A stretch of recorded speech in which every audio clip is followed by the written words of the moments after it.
이제는 나라박 소식 가운데 최대 이슈를 만나볼까요? 압도적 1강 체제를 구축한 다카이치 총리의 일본 자민당의 압승이었습니다. 어제 저희가 이제 마음만 먹으면 다카이치 총리가 전쟁할 수 있는 나라에 시동을 걸 수 있는 거 아니냐, 선거 압승 분위기를 여러 가지 분석했었는데 지금 일본과 가장 세게 붙고 있는 나라는 단연 중국일 겁니다. 日中間に懸念と課題があるからこそ意思疎通が重要でございます。ただし国益の観点から、冷静にそして適切に対応を行ってまいります。不要重蹈覆辙，以实际行动同军国主义彻底切割。 예, 외교 전문가 강준영 교수 제 옆에 나와 있습니다. 어서 오십시오. 네, 안녕하세요. 일단 교수님하고 같이요. 지금 현재 중일 관계를 상징하는 듯한 AI 화면 한번 보겠습니다. 저 장면이에요. 네. 일본의 상징 도쿄타워에 저 우길기 있고요. 저거 다시 말씀드리지만 AI입니다. 다카이치 총리가 옛 일본군 차림 뭐 이렇게 하면서 다카이치 총리를 조롱하는 듯한, 이거 거의 군국주의 깔려 있는 거 아니냐. 중국 쪽에서 이런 AI까지 보내면서 여러 가지 정치적, 사회적 메시지를 전하고 있는데 바로 본질로 가보겠습니다. 강준영 교수님. 일단 자민당이 대승을 했다. 중일 관계 더 악화될 거다라는 건 뭐 대체적인 시각입니다만 중국은 그럼 다카이치 일본을 어떻게 상대할 것 같습니까? 네, 사실 중국은 굉장히 당황스럽죠. 예. 왜냐하면 아시다시피 11월 7일에 대만 유사가 일본 유사다 이렇게 얘기를 하면서 중국이 강력 반발을 하고, 어떻게 중국 영토의 일부분인 대만의 유사가 일본의 유사냐. 유사시 개입 발언 말씀하시는 네, 거잖아요. 하나의 중국 원칙 위반이고, 예. 그다음에 내정 간섭이다. 이렇게 이제 강경하게 대응을 했어요. 거기에 대해서 다카이치 총리가 물러나지 않았죠. 그렇죠. 물러나지 않은 게 오히려 이렇게 선거의 승부수를 띄우는데 더 플러스 요인이 작용한 부분이 있잖아요. 예. 그러니까 중국이 볼 때는 지금 다카이치의 이 압승, 이거를 강력하게 비판하고 나오면 사실은 일본의 중국에 대한 반발이 더 커질 수 있거든요. 예.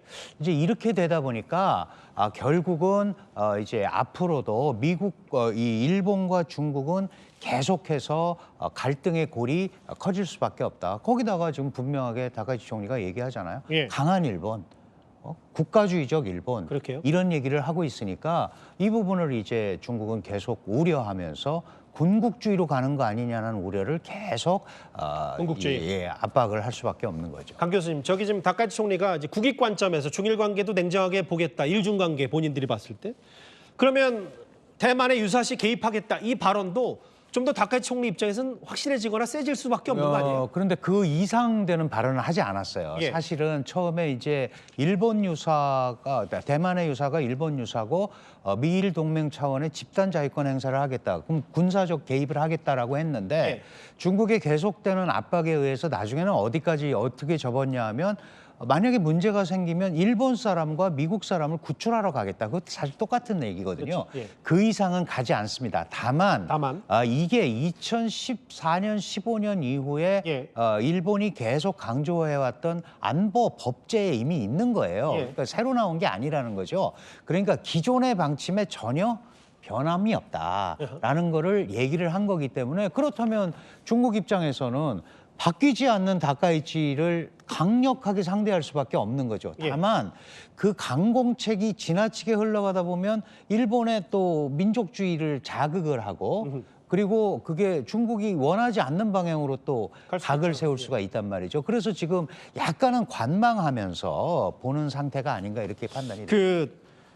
일본 헌법, 그러니까 이제 전쟁할 수 있는 나라의 선포, 저게 이제 다카이치 총리 어제 자민당 앞선 거 가장 연관이 있지 않냐, 강 교수님. 이게 중국이 진짜 우려하는 건 군사 대국화인데, 특히 저기 보면 뭐 육해공군, 일본의 군사 굴기에 대해서 중국이 가장 걱정하는 건 정확히 뭘까요? 기본적으로 2차 대전 이후에 동아시아 지역에서 중국이 누렸던 전략적 우위가 상쇄가 되는 겁니다. 아하. 아주 쉽게 얘기하면. 그렇죠. 다카이치 총리가 압승하면서. 왜냐하면 일본은 전수방위, 그러니까 수비형 군대만 갖고 있을 수 있었잖아요. 그렇죠. 그리고 비핵 3원칙도 있었고, 그런데 강력한 일본, 강한 일본, 풍요로운 일본을 부르짖으면서 소위 군사력 증강을 강력히 가고 있단 말이죠. 그렇다면 예. 지금까지 상대적으로 소위 중국이 누려왔던 동아시아 지역에서의 전략적 우위가 상쇄가 될 수밖에 없다. 이 부분을 제일 걱정하고 있는 것 같습니다. 저희가 준비된 시간이 2, 30초 남아서 강 교수님. 어쨌든 트럼프 대통령이 지금 약간 일본의 뒷배에 있는 것 같아서 그러면 일본이 이렇게 중국을 압박하는 그게 군사적이진 아니든 이러면서 트럼프 입장에서는 다카이 총리의 이런 발언들이 더 고맙고 고마울 것 같은데요. 당연히 그렇죠. 왜냐하면 어차피 중국을 견제한다는 큰 틀에서 본다면 예. 미일 동맹이 여전히 유효하게 돼 있고 다카이치 총리가 저렇게 나서서 예. 앞에서 중국과 싸워주고 또는 그런 흐름을 가지고 가는 거는 트럼프의 동아시아 전략에서 플러스 요인으로 당연히 작용할 수밖에 없습니다. 알겠습니다. 외교 전문가 강준영 교수와 함께 중일 갈등 짚어봤습니다. 말씀 잘 들었습니다.